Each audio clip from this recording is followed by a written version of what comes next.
Everything is all right, uptight, and out of sight. You don't have to be uptight because we have the out of sight Star Parker, the great Star Parker, founder of the Centre for Urban Renewal and Education. That spells CURE. And Star, you have your big policy summit coming up in a week or two's time. We do. Every year, pastors come to Washington, D.C. to find out the conservative worldview on issues that matter to us. You know, I was listening to you a moment ago, Mark, and you talked about the real world. I have been running Urban Cure in Washington, D.C. for more than 10 years full time, and you and I both know that Washington is not the real world. What we know in the real world, in the Rush Limbaugh world, is that we battle in the voting booth. And last time we battled in the voting booth, Donald Trump won, and he gets to pick his candidate for the Supreme Court.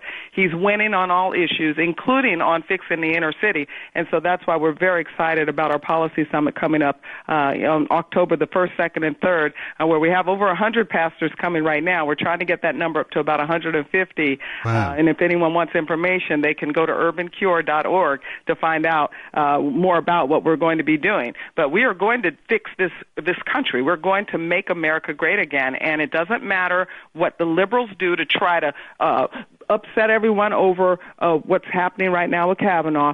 They can have their hearing. I'm with you. Grassley needs to move forward, and he will be put on the court because we won in the election booth last time, and we're going to win again this November. There's good news and bad news on some of the issues facing the black inner city. There's good numbers on black employment and various economic statistics, but at the same time you have what's happening in Chicago going on. What's the role of the people that you invite, the black clergymen and women that you invite to Washington? What's their role in this?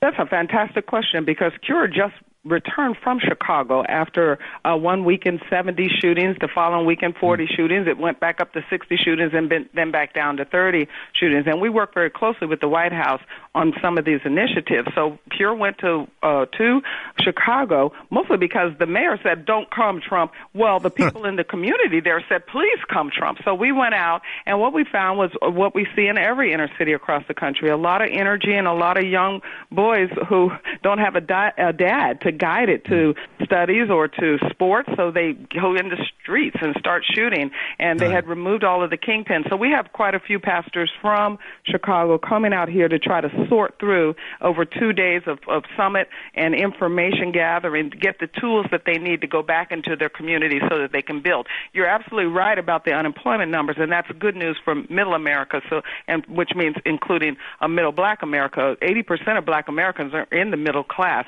but it's just those hard pockets, those distressed zip codes that we're going to start reaching into.